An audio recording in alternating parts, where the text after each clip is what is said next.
some viewers may find the following video disturbing. Viewer discretion is advised. At the very same time that America refused to give the Negro any land, our government was giving away millions of acres of land in the West and the Midwest, which meant that it was willing to undergird its white peasants from Europe with an economic floor. But not only did they give the land, they built land-grant colleges with government money to teach them how to farm. Not only that, they provided county agents to further their expertise in farming. Not only that, they provided low interest rates in order that they could mechanize their farms. Not only that, today many of these people are receiving millions of dollars in federal subsidies not to farm, and they are the very people telling the black man that he ought to lift himself by his own bootstraps. And this is what we are faced with, and this is the reality. Now, when we come to Washington in this campaign, we are coming to get our check. I remember when the ATL wasn't banging, now they banging. Niggas throwing sets and them bullets start ringing, bitches banging. I remember when the ATL wasn't banging, now they banging. Niggas throwing sets and them bullets start ringing like bang, bang, oh, bang, bang, bitch, nigga, bang, bang, bang, bang. So for the generation that is born right after the crisis, we call them the prophet archetype, and that would be, for instance, boomers, but we've had many other examples. Indulgently raised in a very secure era. They come of age during these times of spiritual awakening, a lot of protests, a lot of social divisions, and they break through. They try to, they want to individualize the country. They want to free individuals from the sort of tyranny of the collective.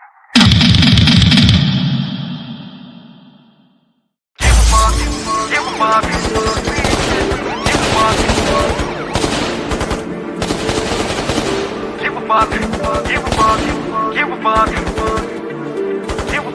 Like Tupac, nigga, I don't give a fuck. Everybody wanna ride for it with no car. Make a lot of money, live life like the stars do. If you do what they do, then what kind of king are you? Don't let money change you for the bad. Do what gods do. Everybody say they want power, but they don't really want power. They let the money hold the fame, make them a dummy. Money never made me, bitch, I'm making the money. I keep a smile every day, whether rain or sunny. My main bitch a day, wanna she kept it 100. A young 5'6" addict who let it get blunted. Off in the bed, I'm the dog, that's right, I'm atomic. Bury the bone in the cat, get back to the money. All the jealousy and lying niggas throwing at each other over crumbs on the cool, it's hard to consider. Some of you niggas to be real, cause you're real bitch made. These days, and the whole be harder than niggas. But I don't give a fuck, never have, never will.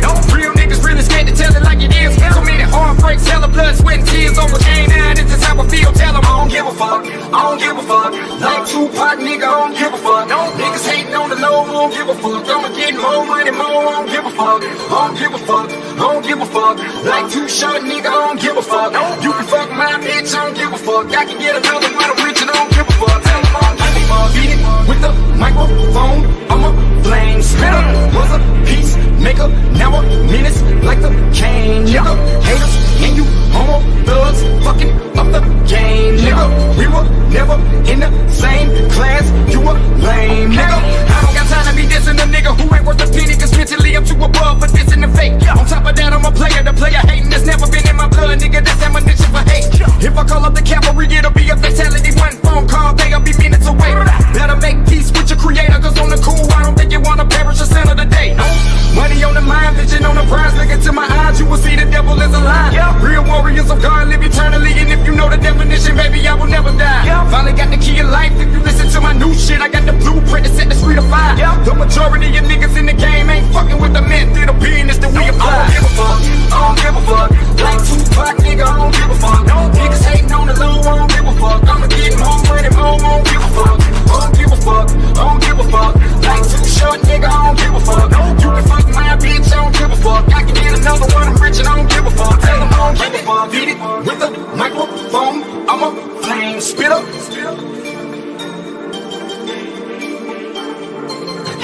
And you homo thugs fucking up the game, nigga. You a lame nigga. Give a fuck, give a fuck, give a fuck, give a fuck. Give a fuck, give a fuck. Give a fuck, give a fuck. I don't give a fuck. I don't give a fuck, give a fuck. Give a fuck. You can fuck my bitch, I don't give a fuck. I can get another one, I'm rich and I don't give a fuck. Tell them I don't give a fuck, give a fuck.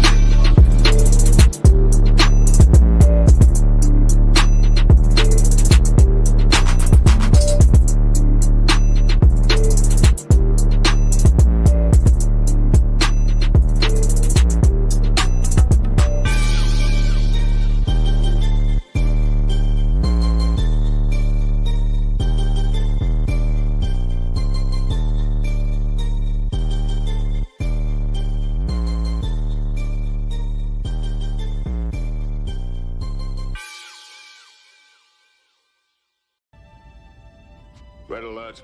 All hands stand to battle stations. Warning. Warning. Nigga babble detected. System overload. Warning. Warning. Nigga babble detected. System overload. You talking choppers, you getting right. You wanna blow with the dope every night. Said he wanted some scratch, so he took him all night. Say you wanna get paid, you wanna be right. Team 4K got slapped with the pipe. Still got on these shades, even though it ain't night. Cause they little pink pills too hard. Let's go on a SRT with a drink go tight. Got a little boy way, can't sleep at night. You gotta go get your motherfucking dough. You gotta run, say fuck out that hoe. I was just broken, I didn't have a friend, so I went in the trap and I sold me some dope. Let's for go. real. Poppin' purse, make her suck dick for an hour, get to work. I told the bitch to get nasty for double. She bought her best friend, they for each other. Okay for me, make her fuck my brother. Got a team full of players, free band, no struggle. Big 4K down to the door. Might get in there, mo, go dig with shovel. Break out the chopstick, hit on wherever. Broad daylight, bitch, I'ma get on wherever.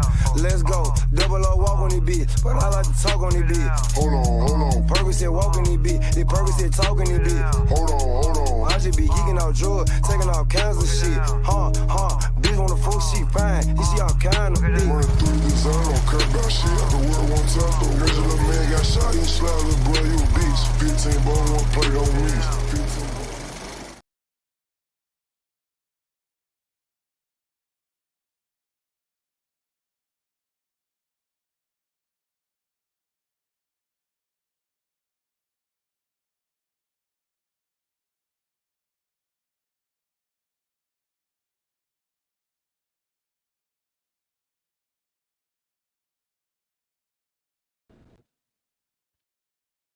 What about now? What about okay? There I go. Okay. Wanted to come on really quick. I don't know how quick I'm gonna be able to be, but wanted to come on real quick. Do some reading on Justice Thomas' Dissent. That's the one I'm the most interested in anyway. We're gonna take a look at it. I've been skimming over it the past couple of minutes or so before I went live. He got some pages on here, but you know, we're gonna try to not necessarily summarize because I'm gonna thoroughly read it, but we're gonna try to get through it as quickly as possible. I might end up skipping a few depending on what I prioritize as important. But I'm gonna share the screen. I'm gonna try to blow it up just a little bit here so everybody can see it.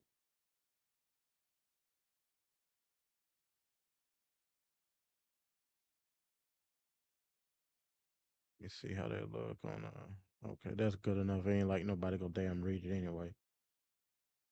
So it is what it is. Ricardo says very interesting read. So have you been able to skim over it already, Ricardo?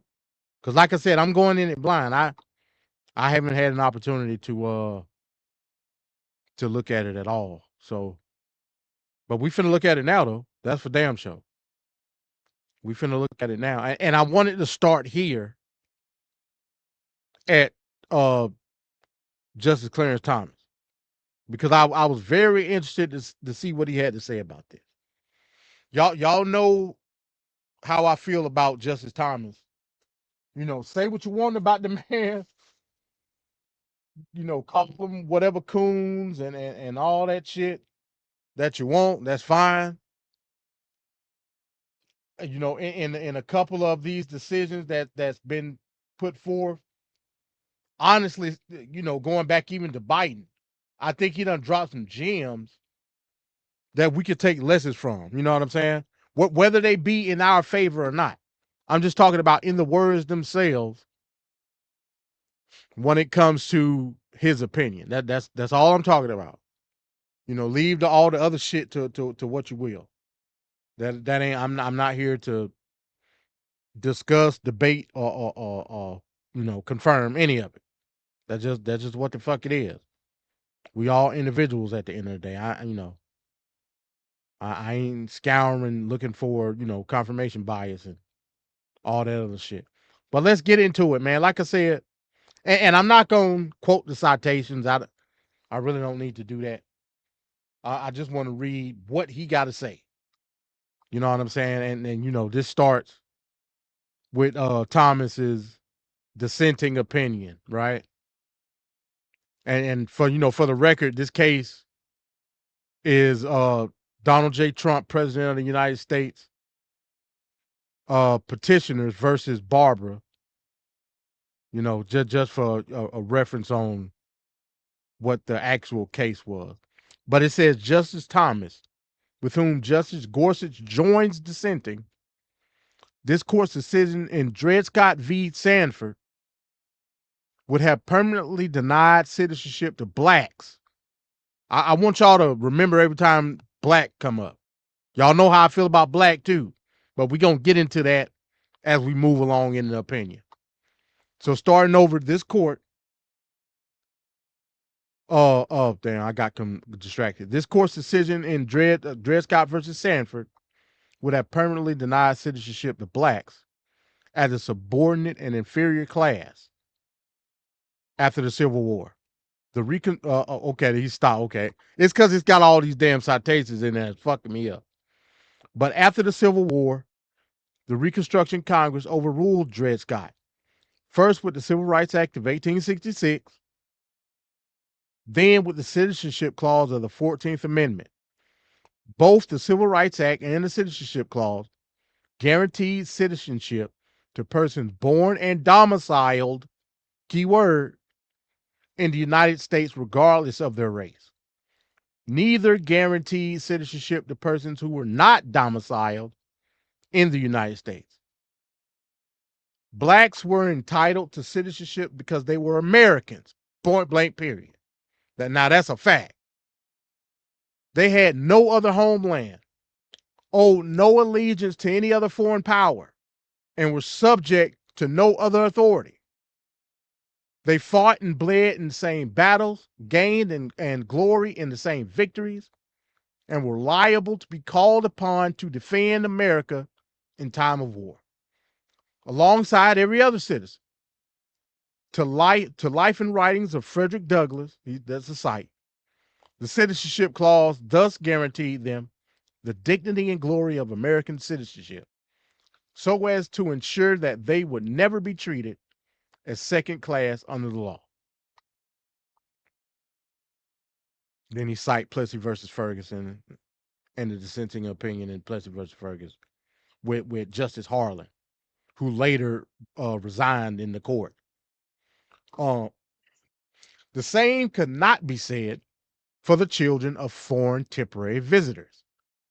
Foreign temporary visitors were attached to their home country, lacked similar bonds to this country, and would not be called upon in time of war. Americans, consistent with their settler ethos, believed that citizens were the people who called a place home. Accordingly, domicile, a person's legal home, played a key role in both state and national citizenship in America. A person was a citizen of the state where he had his domicile. That's in Barber versus Barber, you know, another citation. When foreigners temporarily visited, their national character was unchanged. Such visitors were strangers, not subjects. A person born here but domiciled in a foreign land was therefore considered as much a stranger to the country as his father. Okay, that's a site, that's a source. That is why when Dred Scott went to court, he argued that to be a citizen, it is only necessary that he should have acquired a domicile.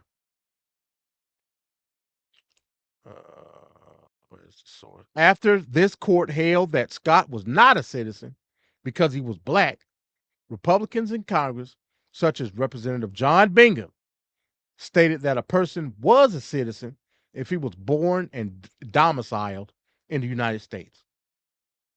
Scott was a citizen in their view because he was born to Americans, not to temporary sojourners. As Frederick Douglass had put it, the freedmen sought citizenship not as aliens nor as exiles, but as Americans. Congress implemented the principle that citizenship follows birth and domicile in the Civil Rights Act of 1866 and then in the Citizenship Clause of the 14th Amendment. The Civil Rights Act guaranteed citizenship to persons who were both born in the United States and as relevant here, not subject to any foreign power. The phrase "not subject to any foreign power" excluded from citizenship children of foreign temporary visitors who were subject to the power of their home nation. The Citizenship Clause, which was the same Congress passed shortly after the Civil Rights Act, was understood to have the same meaning. It guaranteed citizenship to persons who were both born in the United States and subject to the jurisdiction thereof. Now, let me stop right there for a minute. And this is where it gets tricky on what Justice Thomas is trying to argue. This is where the shit get tricky. In the Civil Rights Act 1866, the language changes a little bit. They talk about not subject to any foreign power. In my opinion, this is my view. In my opinion, those are very distinct things. When you're subject to a foreign power, that means your allegiance is solely in the hands of your home government. Now, how can you do that when you're in a foreign country? How? How can you do it? Allegiance is different from jurisdiction. It just is. Ricardo could tell you he's a naturalized citizen. Ricardo can tell you when you declare your citizenship here in the United States, it clearly says in the vow that you denounce any allegiance to a foreign power. It clearly says that. But anybody that steps foot on United States soil, except for foreign dignitaries and family of foreign dignitaries, are subject to the jurisdiction of the United States, meaning you're subject to the laws, statutes, and codes of the United States of America. If you come here and you steal, you will get arrested because you're subject to that jurisdiction. That's just a fact. So in that regard, I can't agree with Justice Thomas. Because being subject to a foreign power is very different from being subject to a jurisdiction of a government. That's just a fact. Everybody is subject to the jurisdiction of the United States of America,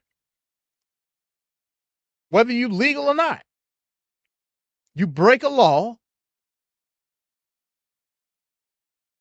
the government, whether it's local, state, or federal, will seek justice for the breaking of said law. That's a fact. So in that regard, I don't agree with Justice Thomas. I got to be honest.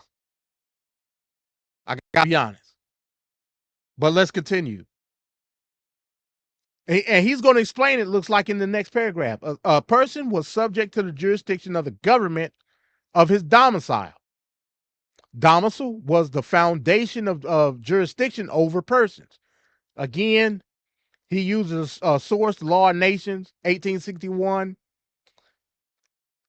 That's not really true. Anybody, any and everybody, as long as they're not any type of ambassador to another nation, is subject to the jurisdiction of the government. I don't believe that you just have to have domicile in order to facilitate that caveat. But we'll continue. The government of a person's domicile had broad power over that person, including with respect to his personal affairs, his conduct abroad, his personal taxes, and the mutual duties of protection and allegiance. So as the senator who introduced the Citizenship Clause, I think you're about to get into trouble. So as the senator who introduced the Citizenship Clause explained, the word jurisdiction, as here employed, ought to be construed so as to imply a full and complete jurisdiction, the same jurisdiction in extent and quality as applies to every citizen of the United States now. He cited Senator Howard, who was also a framer of the 14th Amendment. After all, Congress would have no right to make citizens of persons temporarily resident. Now that's cited Senator Trumbull. Now, this I agree with. Now he's getting into what the actual framers of the 14th Amendment were discussing at the time on the Senate floor. I ain't heard nobody talk about this. Nobody has said anything about this shit. Why are we not going to the original thought processes of the actual framers of the amendment? Justice Thomas just did that. That part I agree with. And so if we're going to look at the originality of what the intent of the 14th Amendment was about, if we're going to look at what the intent of the 14th Amendment was about, the framers of the 14th Amendment are giving the reasoning behind what they were talking about. And this is what I tried to explain in a video I did almost 2 years ago, playing devil's advocate as it pertains to the 14th Amendment and Citizenship Clause. I don't agree necessarily with the premise of that,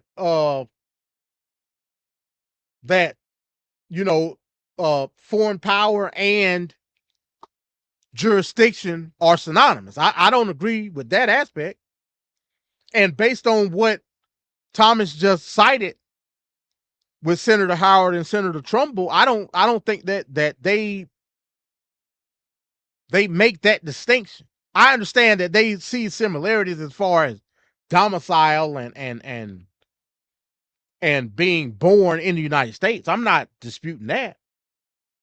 But it's a clear distinction. Because at the end of the day, we're talking about allegiance versus common practice of law as being on the soil itself. If that make any sense. But let's continue.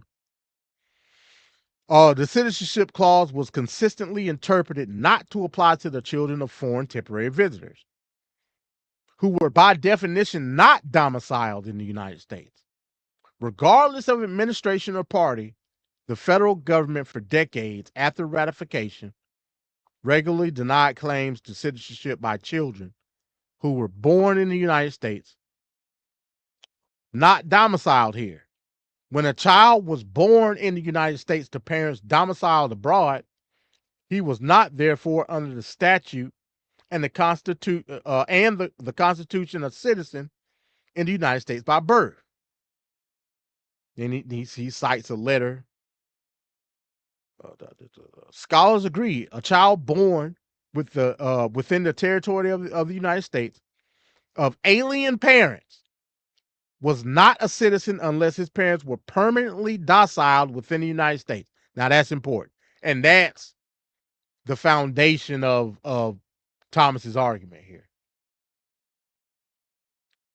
because that same conversation was had in those Senate debates on the Senate floor in 1866 with Senator Howard and Senator Trumbull of Ohio about aliens, an invading party, and et cetera, et cetera. Those arguments were had. And that's what Justice Thomas is talking about here. That's just a fact. This court agreed. The Citizenship Clause excluded from its operation children of citizens or subjects of foreign states born within the United States. He's talking about the slaughterhouse cases now. I broke the slaughterhouse cases down in that video as well. I wish I had so I could put the link in so everybody can go check out that video, but I ain't got time to look for it right now. Congress agreed the Citizenship Clause did not extend to a child born here but subject to any foreign power. As Justice Harlan would rewrite in his dissent in Plessy versus Ferguson, the Citizenship Clause gave citizenship to all born or naturalized in the United States and residing here. The court offered a different account. American citizenship, the court says, was based on a medieval English feudal principle. I think you're about to get into Just So Lee and all of that. According to which each person owed personal service to the lord of the soil and his master, a perpetual servitude that was born with the child and only ended in the grave. Americans, the court said, adopted this feudal principle as a rule of American citizenship with little fanfare. Then, according to the court, the Reconstruction Congress codified that feudal principle with the words not subject to any foreign power in the Civil Rights Act and subject to the jurisdiction thereof in the Citizenship Clause. Again, I don't agree correlating the two. I just don't. I don't agree with it. Subject to the foreign power is distinct. It's distinct. If you come from another country on vacation to the United States, you're still subject to the a foreign power, which is your place of origin where you have citizenship. But also, you're subject to the jurisdiction of the United States of America through its laws, statutes, and codes. You still, like, you can't break the law. You can't do it. You're subject to that jurisdiction. I disagree with Justice Thomas on this, because the two are not synonymous. I don't understand his argument of trying to make the two synonymous, because they're not. And I don't think that's what the framers of the 14th Amendment were doing. I just don't.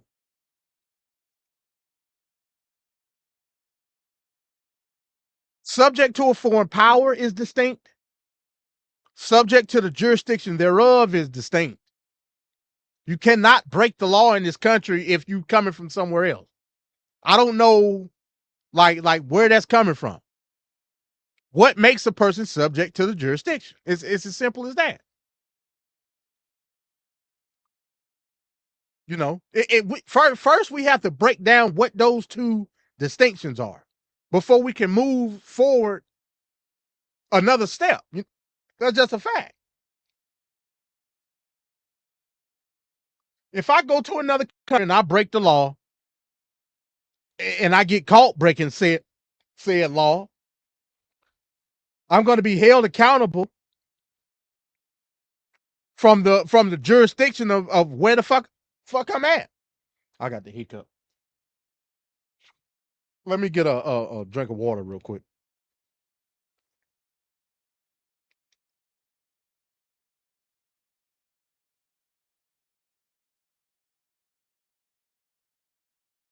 I mean, that's just a fact. So I don't even agree with the argument that's being made by Thomas, on its face with the distinction. But we're gonna continue on.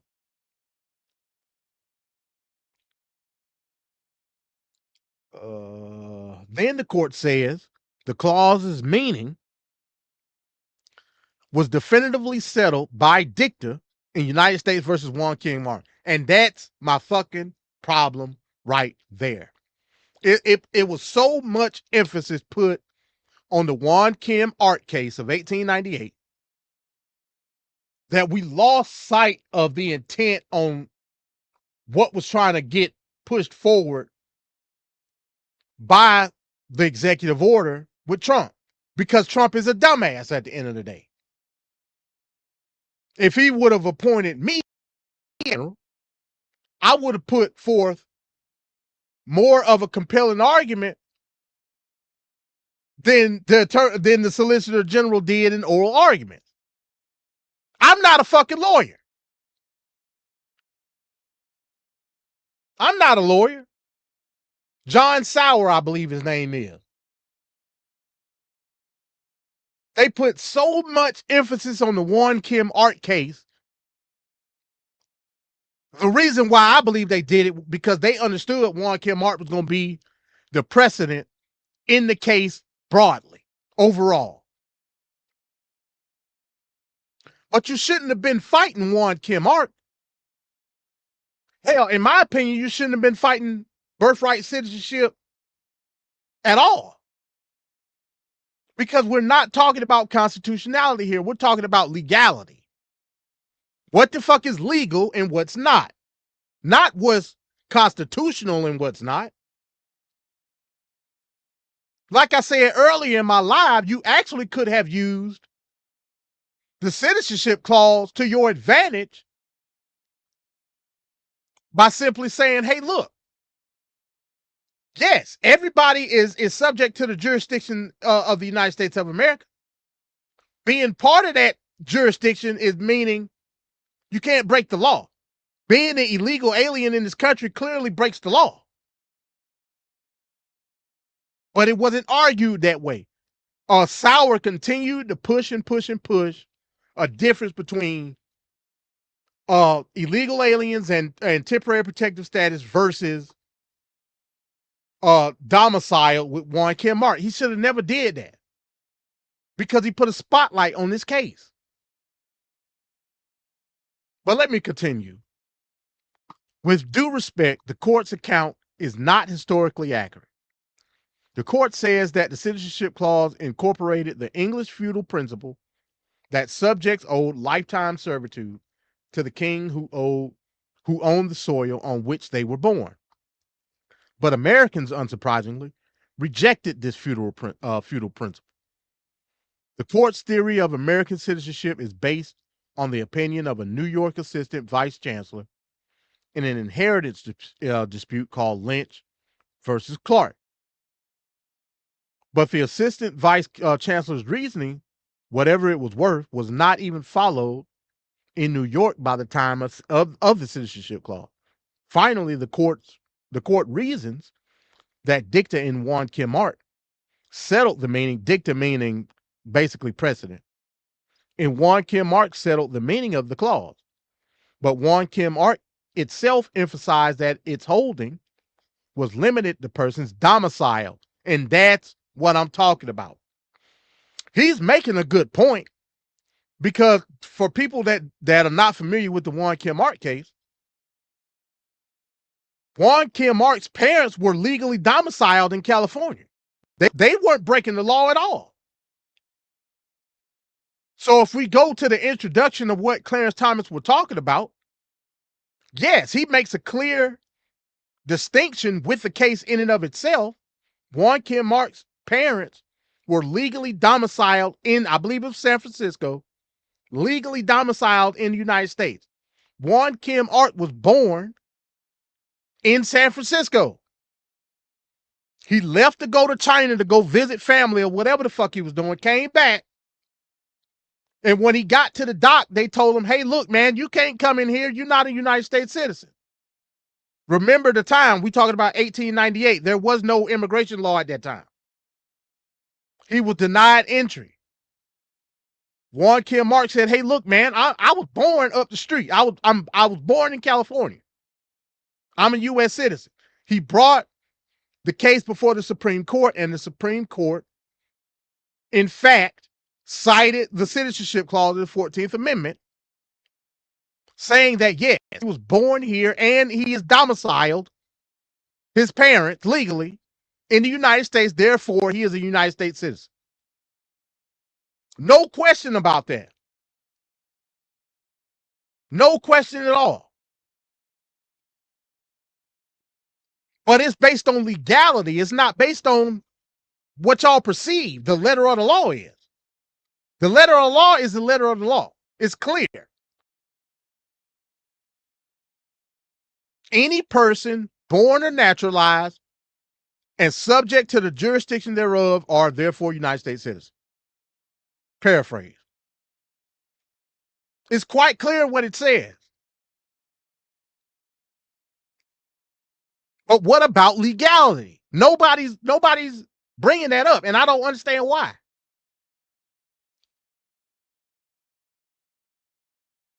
Juan Kim Mark's parents were legal. Let's continue. The court's theory of American citizenship is based on an opinion. Okay, I already read all that. Okay, finally, the court's reasons that it settled. I already read that. Juan Kim Mark itself emphasized that his holdings was limited to persons domiciled in the United States. And scholars and government officials continue to agree after Juan Kim Art that the Citizenship Clause did not extend to the children of foreign temporary visitors. The rule remained what it always was: a child born on American soil of a stranger or traveler passing through the country or temporarily residing here was not a citizen. Then he cites a handbook in Constitutional Law 1910. The court today takes the extraordinary step of holding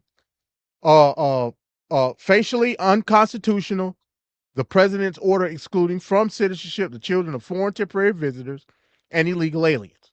In doing so, the court adds to the sad history of the 14th Amendment, which was designed and understood to secure equal rights for the freed blacks, but has instead been repurposed for political projects that the Reconstruction Congress did not support.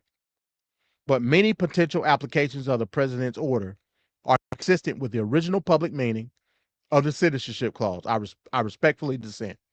Now, here's something else that I have I take issue with in terms of what Clarence Thomas is saying. There is no specificity when it comes to the Constitution.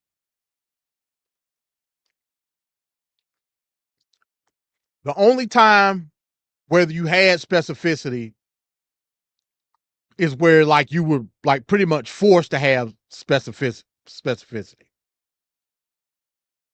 And that was in the 19th Amendment, giving women the right to vote.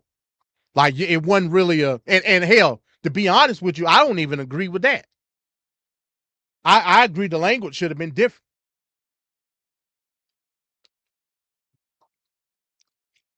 Because in a way, it contradicts. It contradicts discrimination.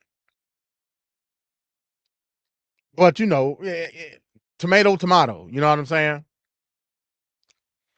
But the only time that you can cite specificity in the Constitution is with the 19th Amendment. That's it.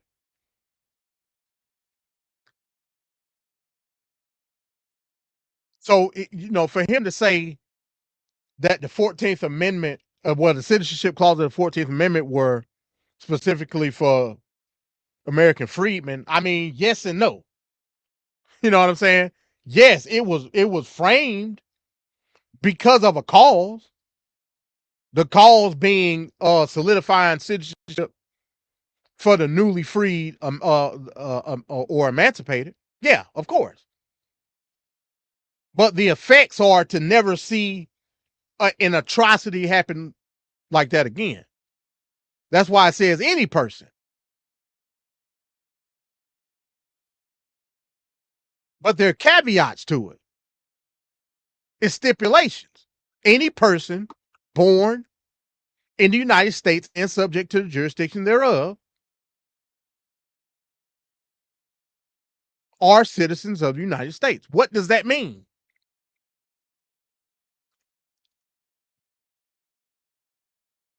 What does that mean? An illegal alien is, in fact, subject to the jurisdiction of the United States. That's why you can classify them as illegal, because they broke a law under the jurisdiction of the United States.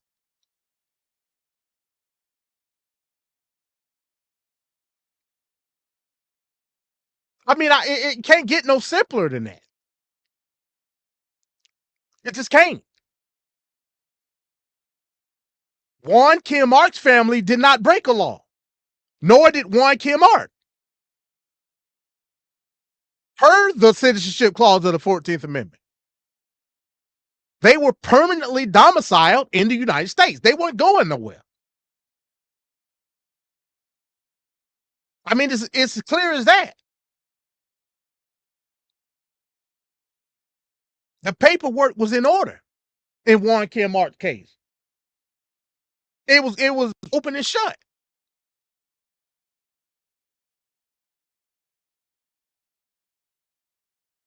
So why are we using that as a reference point? Yes, it's a precedent for citizenship, birthright, of course. That's why it should never have been about the Citizenship Clause. It should have always been about legality.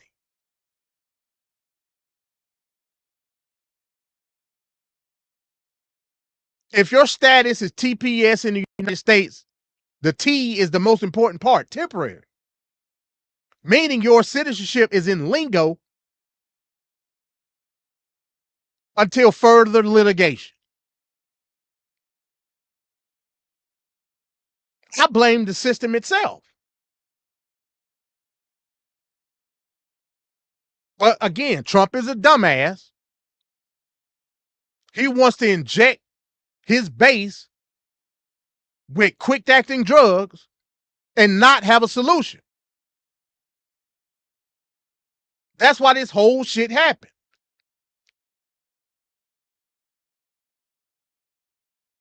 Instead of fixing the problem, which would have been legislation that was going to bolster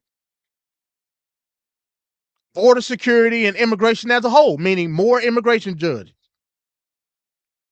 better security at the border, a more facilitated means for people to get citizenship quickly or deny, whichever one. We wouldn't have this fucking problem.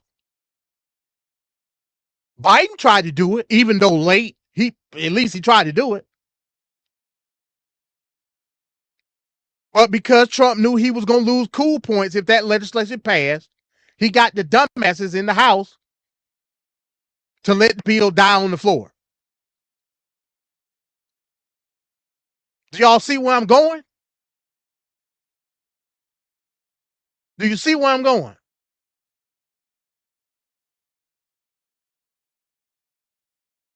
Oh. I begin with early American practices related to citizenship and nationality, which inform what the Citizenship Clause means. In America, you were generally a citizen if you were born here and this was your home. The legal word for home was domicile. The concepts were so linked as to be taken as effectively synonymous at times, such that Justice Bushward Washington could say, citing the source, the same correspondence has persisted throughout American history. Citizens were not the people who were temporarily passing through a territory or who happened to be born within it.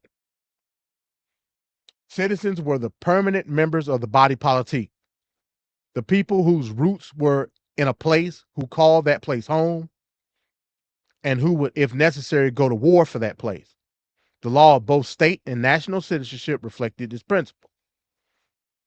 Domicile was critical for state citizenship. As Chief Justice Marshall explained, a person was a citizen of that state in which he has a fixed and permanent domicile. A lot of citing of sources here. Case study. Damn, it's a lot of temporary visitors. It followed were not citizens. When a person went to a new state on a mere temporary visit for a transient purpose, Justice Story explained, he could not thereby claim to be a citizen of such state. Instead, to become a citizen of the state to which he removes, someone had to show that he had domicile there. The same rule remains in place today. As a general matter, an individual is deemed a citizen of the state of his domicile. Then he cited a source with Wachovia Bank in 2006. Domicile was also critical for national citizenship. As this court stated the rule, when a person acquires a domicile in a nation, he becomes a member of the new society, at least as a permanent inhabitant. Domicile played a role in determining someone's national character, which would change whenever he removes to a foreign country and settles himself there with an intention permanently to reside there. He was a subject of the nation where he was domiciled.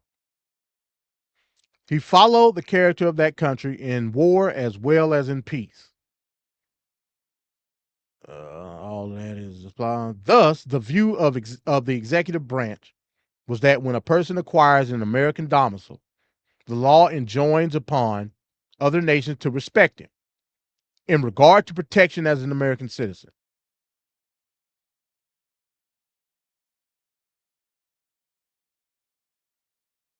It does not allow anyone who has a domicile to decline the national character thus conferred. His status remains as long as the domicile is retained and is changed with it. This approach was consistent with this country's settler ethos. Daniel Webster wrote that no government has carried the general presumption further than the United States that a person attains a new national character when he settles and intends permanently to reside in a nation. Although some nations would lay claim to anyone born in their land or any descendant of their citizens, America viewed its people as the people who built their lives here. A person domiciled here pays the same price for his protection as native-born or naturalized citizens pay for theirs. In war, he shares equally with them in the calamities which may befall the country. His services may be required for its defense, and his life may be periled and sacrificed in maintaining its rights and vindicating its honor.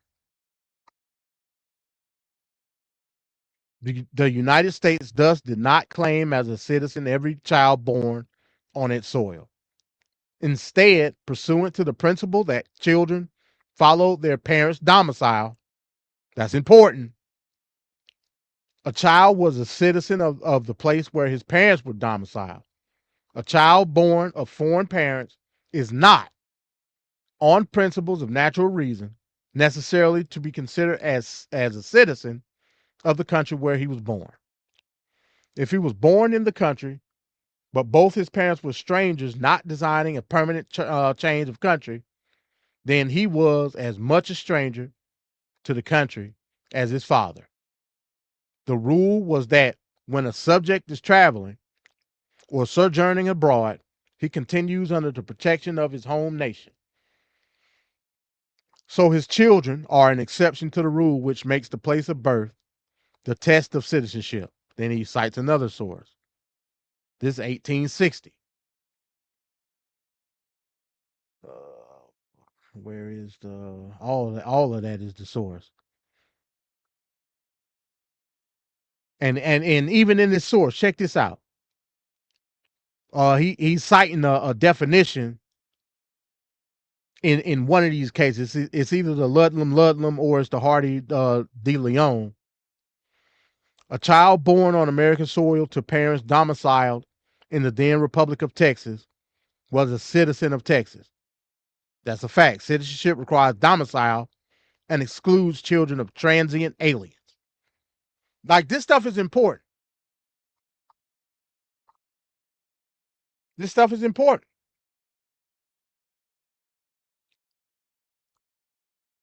So even though some of the things that and again is mostly accounted with the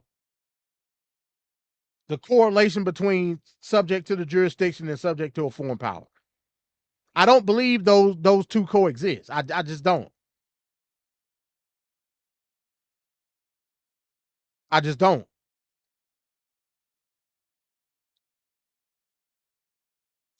Being subject to a foreign power doesn't supersede or coalesce with being subject to the jurisdiction of the United States. No matter what, if you on United States soil, you subject to the laws of the United States, unless you're a foreign dignitary. Being subject to a foreign power ain't got shit to do with that. It just ain't got nothing to do with it.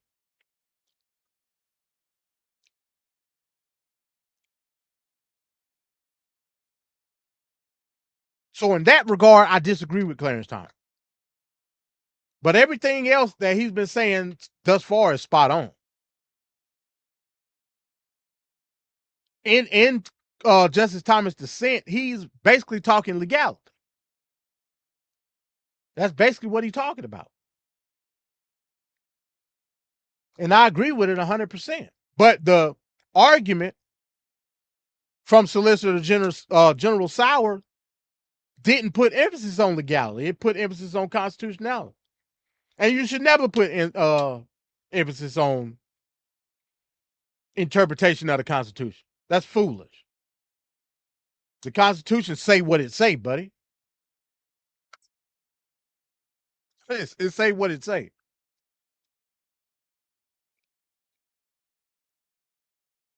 So when I tell you Clarence Thomas give people a lot of gems in a lot of his written opinions, he just do. Despite what you may think of Clarence Thomas, bro, he gives you the game, is what I'm trying to tell you. He give you the game.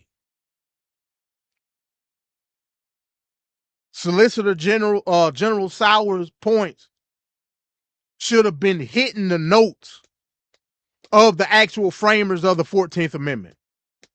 He should have been hitting it. And he wasn't.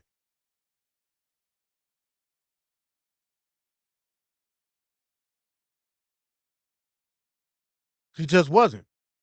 You know, Clarence Thomas continues to go on and to talk about domicile versus transient aliens and all of that shit. Let's read this little paragraph here. Of course, birthplace is closely correlated with domicile. Most children were born where their parents were domiciled and where, as a result, they were domiciled.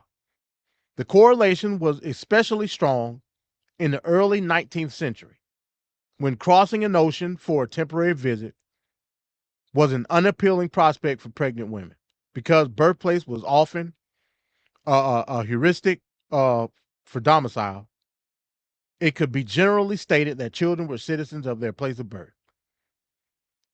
But when the specific question arose, a reasonable qualification to that general statement except to children of parents who were damn, is that a fucking Latin word?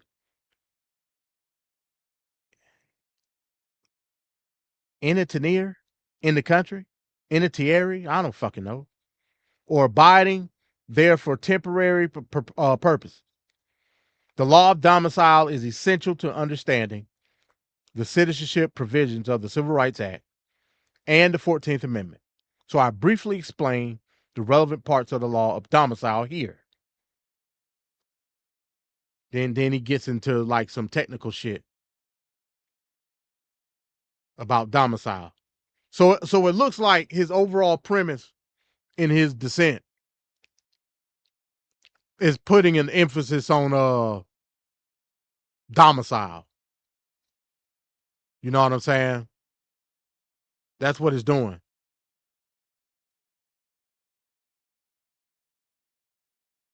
What is that? Domiciled here.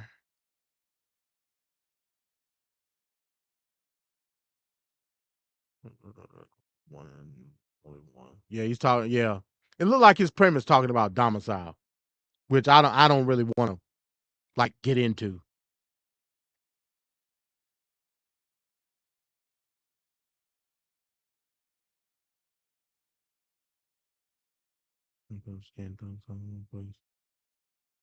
You know, and a lot of the sources that he's using, you know, they kind of outdated because people have different domiciles in different countries today. You know, people have dual citizenship. They have homes in other countries. So I mean, you know, that you using that logic is kind of outdated in my opinion. Just using that logic is kind of outdated in my opinion. I don't think it's relevant to talk about domicile, but it looks like that's what he's doing in his opinion. Like I said, at the end of the day, my opinion is that it should have been more of an emphasis on the legality of the parents in totality. It should have been more of an emphasis on that. That's just my opinion. You know, if you come at it from that angle, the whole child thing cares of itself. Because then what you say then, okay, the parents are illegal. They're subject to the jurisdiction of the United States. What of the issue of the child? Is the child now a ward of the fucking state? You know what I'm saying? Of course not. The child is going to naturally go with the custodian, with the parent. That's just natural occurrence.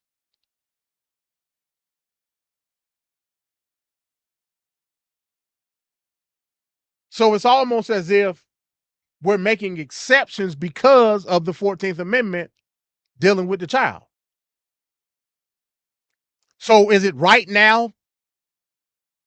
Because based on the citizenship clause of the 14th Amendment, this child has birthright citizenship. So by default, we're going to make the parent citizens through naturalization. The shit don't work like that. It just don't work like that.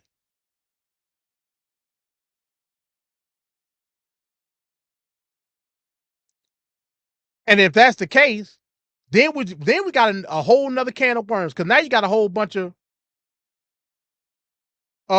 children of immigrants that the state got to take care of because you done got rid of the parent, which you have every legal right to do so. So we got to tackle the argument from a common sense standpoint. Constitutionality should have never been a focal point of this argument. Never. It always should have been based on, and like I said, this is me playing devil's advocate. I'm not one of these damn America First MAGA maniacs that's saying get rid of all the immigrants. That's not me. I am saying we need common sense, swift immigration reform. I am saying that in regards to how we process immigrants, how we rule against or in favor of status of certain immigrants. We need all that shit need to be overhauled. All of that shit. Because it's too slow. And now we have a problem of an entire generation of people that are now stuck in limbo and bringing up questions of legality when it comes to our immigration system. That's where I'm at with it. That's where I'm at with it. All the other shit is inconsequential to me.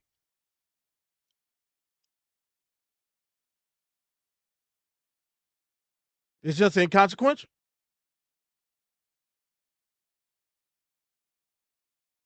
And he's going on and on about domicile, and I don't understand why.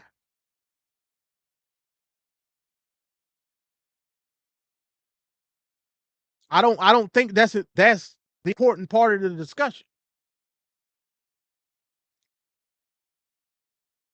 Like he's saying, third, domicile determined which government had the power to impose personal taxes on a person. But again, like all of that stuff is minuscule to the argument as a whole. Subject to the jurisdiction is first of all, you got to, yes, tax is law, but illegal immigrants, well, let me not say illegal immigrants, they not, but temporary protected status people are being taxed. So that killed that argument.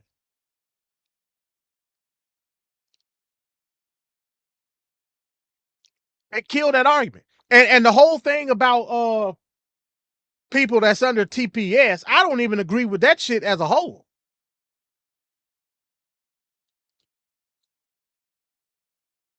Because there's an argument to be had that people under TPS are still legal. Technically.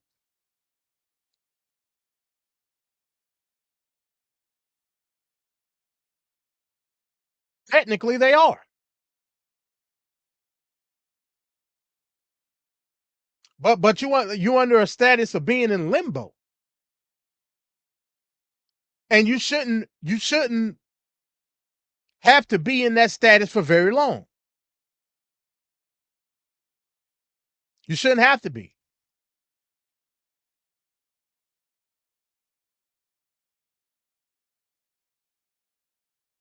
It's not fair to the government, and it's not fair to the person. Because they should be able to reap the full benefits of being a permanent citizen, or they should be denied through the courts. Either or. But we got to pick one. You can't just have them in lingo for in limbo forever. You can't do that.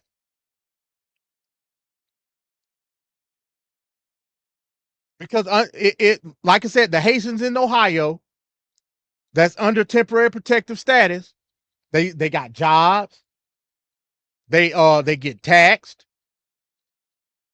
but they're not afforded full rights as citizens.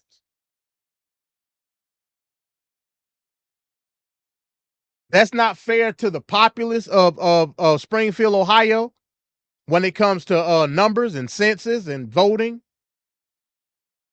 And it's not fair to that person because they're not afforded those rights. So do something about it.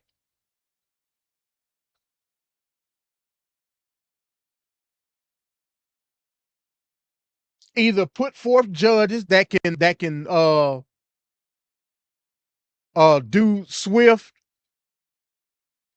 immigration reviews, or give them citizenship outright. Either one.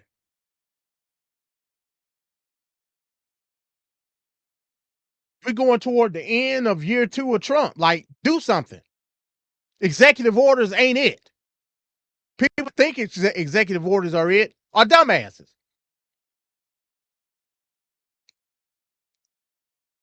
It should be sweeping legislation on the Republican side of Congress the moment Trump got in office. But it's not. Why? Because he knows a lot of the shit is going to affect a lot of the people in these districts. And some of these Republican congressmen, both in the House and the Senate, are going to be weary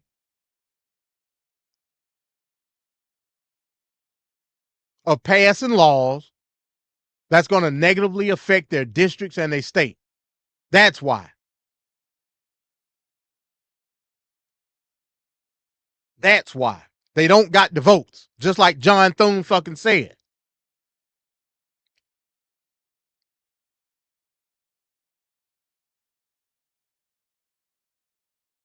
So we're trying to bypass Congress and the legislative branch and try to let the Supreme Court handle it. But even the Supreme Court, for the most part at least, are giving them pushback too.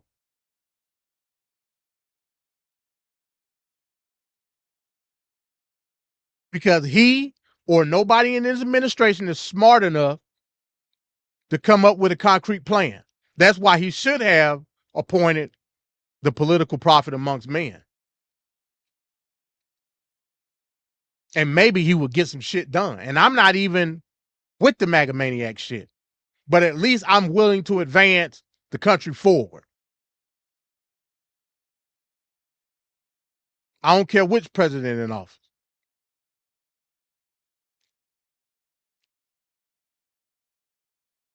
He just didn't do it.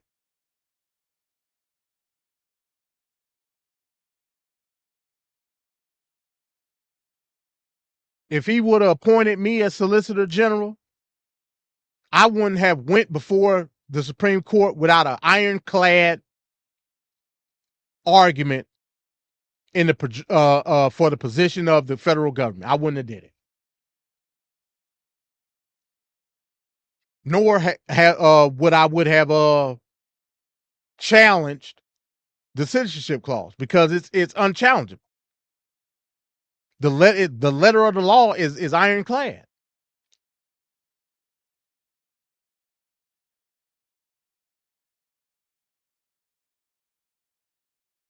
What I would have challenged is the legality of the people versus the child that was, yes, in fact, born here in these United States of America.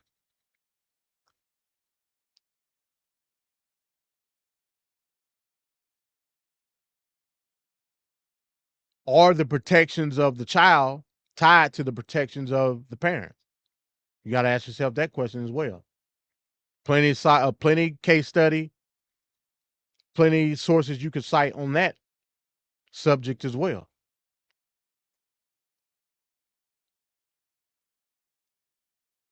The reason I know that because Justice Thomas just did it.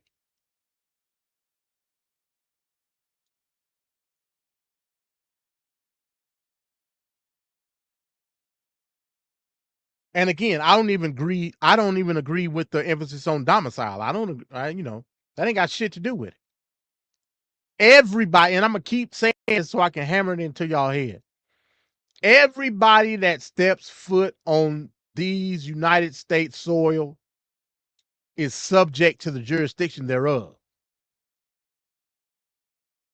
Because you're subject to the laws, statutes, and state code of the United States. I don't give a fuck where you from. Why you're here, I don't care. You cannot break the law in the United States. Just because you're from somewhere else. It don't work like that. The parents of these children that were born here broke the law. They are subject to the jurisdiction thereof. Meaning they're subject to the consequences of their actions.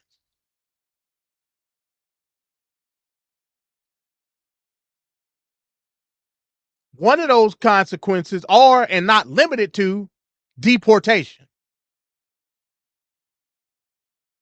I'm talking about just the illegal ones. I ain't talking about TPS. That's an entirely different matter. I'm talking about the illegal aliens. Well, what of the children? Well, You only got two choices. Either the children become ward of the state, or based on the natural law of custodialship, they go along with him.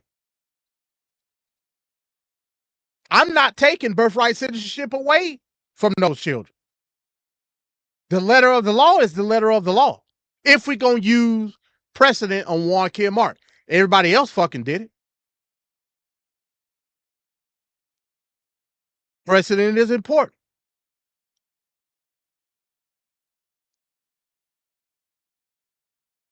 But again, unless you're willing to open a whole nother can of worms, you know what I'm saying? You know, that's a separate issue. Many would argue because of the law, the natural law of custodialship, they would naturally go with the parent. Naturally.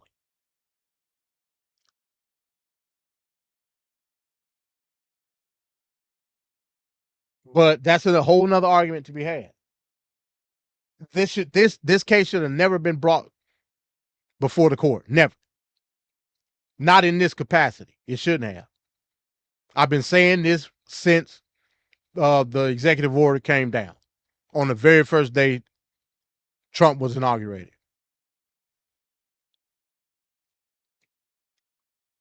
First of all, because it got put down in bad faith. First of all.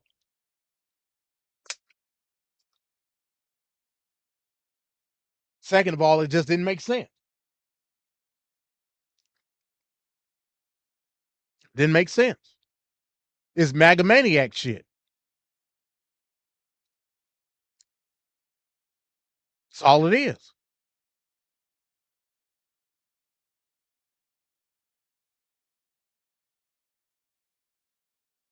It's MAGA maniac shit.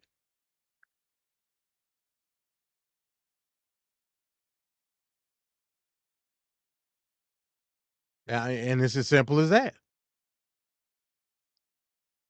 Like I said, you know, Justice Thomas continues to go on. Let's read this little part. When Dred Scott sued for his freedom, he claimed to be a citizen of Missouri, the state of his domicile. Scott, a black man held in slavery, sued in the federal court, which could hear the case only if it was between citizens of different states. Scott argued that he was a citizen of Missouri and that the defendant, Sanford, was a citizen of New York. Scott, though, was not born in Missouri. He was born in Virginia but domiciled in Missouri. Another source. He alleged that he was a Missouri citizen because he and his family were brought there in 1838. There they had ever since resided. He argued that the term citizen described persons identified with the communities where they reside. In response to the argument that blacks could not vote and therefore were not citizens, Scott explained that a person need not have acquired all these rights. It is only necessary that he should have acquired a domicile to enable him to sue as a citizen, which was in fact true because he was before the Supreme Court testifying his case. So, I mean, he was right. Scott argued in terms that would have been familiar at the time, means nothing but resident. Nobody disagreed with the premise that Scott was domiciled in Missouri. Black slaves and freedmen alike were unambiguously Americans. They were not foreigners. They were not aliens. They owed no foreign allegiance. It was the damn. I'm fucking tired. Let me sound it out. It was the dissimilarity of American blacks to foreigners that Frederick Douglass emphasized in his call of recognizing the citizenship of blacks. We address you not as aliens nor as exiles, humbly asking to be permitted to dwell among you in peace.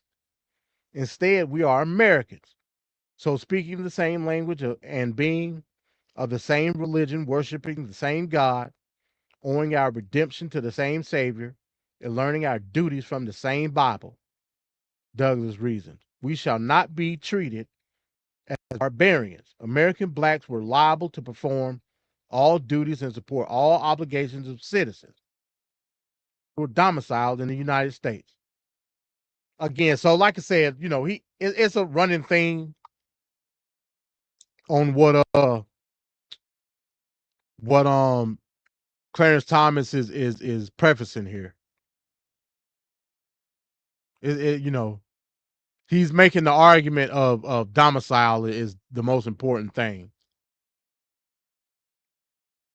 But again, that's a slippery slope because it's a lot of illegal aliens and citizens and TPS immigrants that technically are domiciled.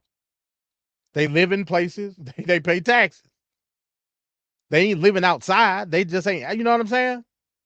So I think overall I think that's a bad argument. I understand where he's going, what he's trying to do. But the precedent in his case study is not applicable in 2026. It's just not.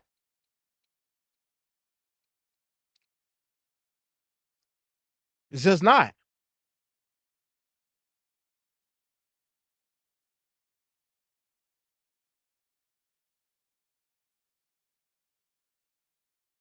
Illegal aliens rent houses and apartments and all type of shit. You know what I'm saying? Now you got a point when it comes to like taxes. You actually got a point there. We know as an illegal alien, they technically can't pay taxes because there's no record of them. You know what I'm saying? So they can't pay, but TPS is a record of them. They pay tax. They got temporary Social Security cards, and the government keep track of their income and all type of shit. So that's not applicable when it comes to TPS immigrants. It's not. So his argument is, I ain't gonna say it don't make sense. I'm just gonna say it's outdated.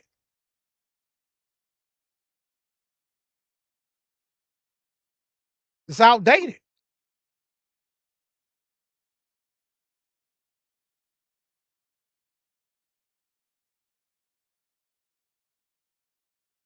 So I mean, some of the chatter I heard today with people saying,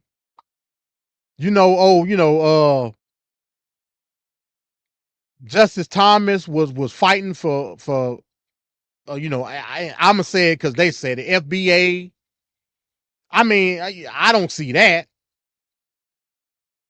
You know what I'm saying? But I do see him making an argument through a case study of the principle of the law of domicile. But again, I just don't think that that's a reasonable argument to make in the here and now. I don't think it. When he talks about all persons born in the state and residing within it, except the children of transient aliens, I think that should have been the preface of the whole argument. And then make the body of the dissent from there, not domicile. Because there's plenty of references on what the framers of the 14th Amendment said about aliens.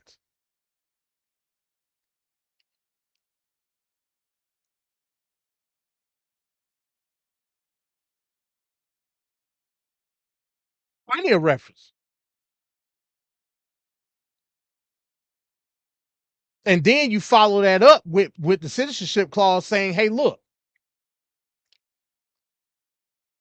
When you're born, you're automatically subject to the jurisdiction of the United States because you're in it.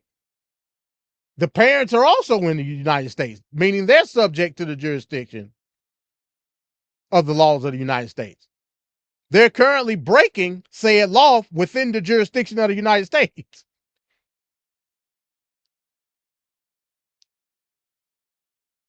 That's just cause. We're also affording them the right of due process. Got to do that, no matter if you're a citizen or not. That's what the Constitution say. Let's focus on that.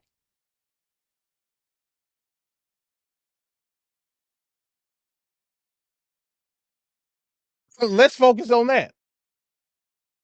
You're also afforded the right to a speedy trial.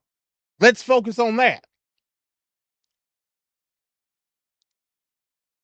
I think if we focus more on that and not this MAGA maniac, quick releasing drug shit, we'll be okay as a country. Because then it'll be more of an emphasis on law and order. Trump ain't got no emphasis on law and order. Trump got an emphasis on impulse.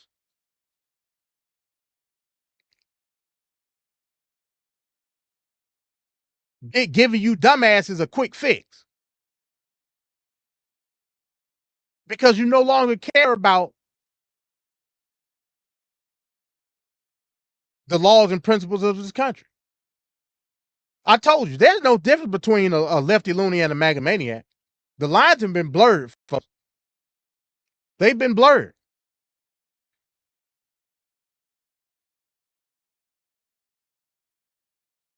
Lefty loonies don't give a fuck about the Constitution. MAGA maniacs don't give a fuck about the Constitution.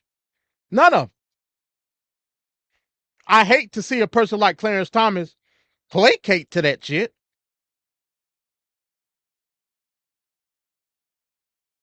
I hate to see it.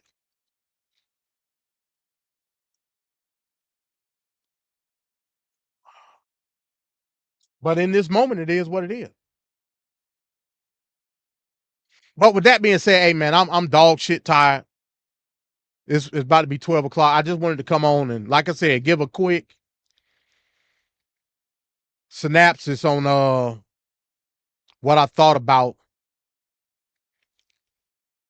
Justice Clarence Thomas' dissent on this birthright citizenship case on today.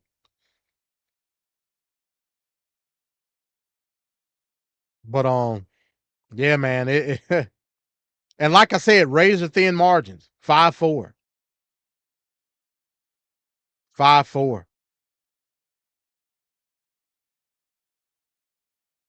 You know, many people argue it's 6-3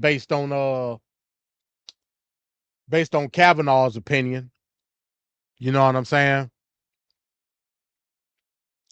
Because I mean, Kavanaugh was kind of like in the middle with the shit.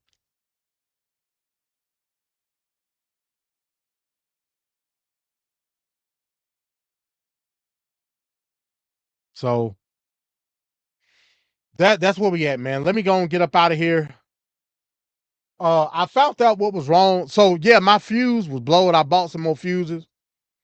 I put the new fuse in on my charger, but it still wasn't working. I got a short in my fucking charger, but I finagled it to fix it. So for now, at least you know it's a go for Thursday. We're gonna be talking about DSA on Thursday. And speaking of DSA, another socialist won tonight. Another socialist won tonight. Shout out to Jesse. Won in District 1 in Colorado in Denver. Another DSA just won. They primary for Congress. Hey, man, we might be in trouble, y'all. We might be cooked. We might be cooked, man. I might just have to shut the fuck up and fall in line, man, with the hammer and the sickle. I might just have to shut up and fall in line, man, before I get mentally refreshed or some shit like that, bro. So, yeah, another DSA won tonight. for another congressional seat, taking out the incumbent. I think they said that incumbent been in Congress for like over 20 years.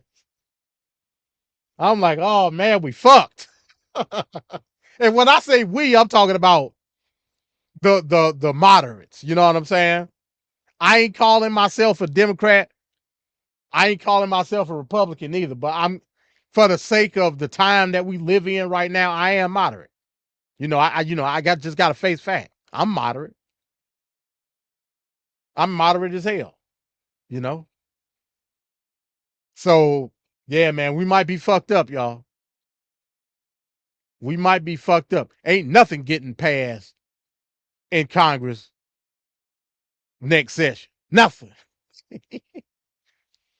DSA gonna be like, man, hey, man, you don't put this shit in about Palestine, we thwarting all legislation. Fuck what you're talking about. We might be in a whole situation like the Republicans was in. Ain't nothing getting passed. So yeah, man, we might have to fall in line with the hammer and the sickle, y'all. We might have to fall in line and just become socialists. Might not have a choice. Might not have a choice, man. So, hey, with that being said, again, man, I hope y'all enjoyed this little quick overview of Justice Thomas' dissent. Like I said, a lot of the stuff he talking about in here, I wasn't really expecting. I thought he was gonna get in his bag. He really didn't, to be honest with you. I agree with a lot of the things that he said. I agree with a lot of things that he said in here, but with the whole running theme being domicile, I don't agree with that. I don't agree with that at all. I mean, I just got to be honest. I thought Clarence Thomas was going to go harder than that. I thought he was going to go harder than that. I just did.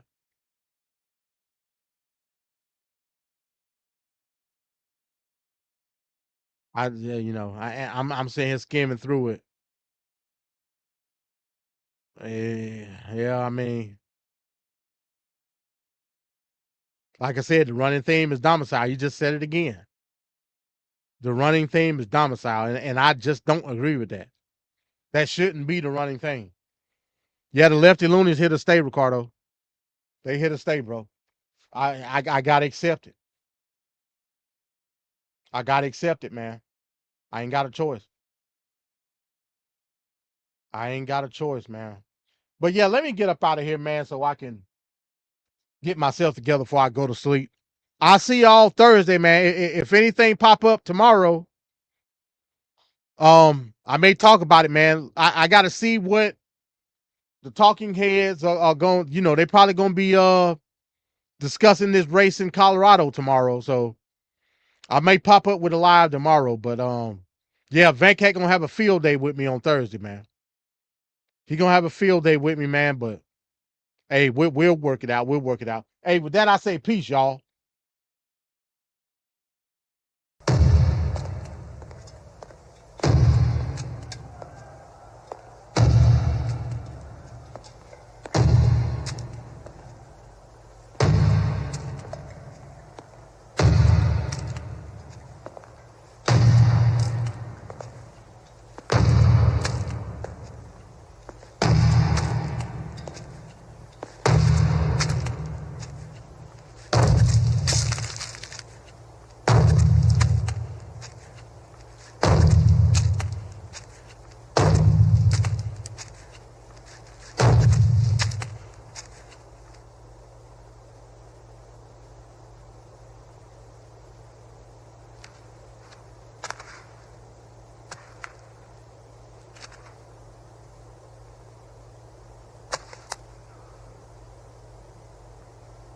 Yeah.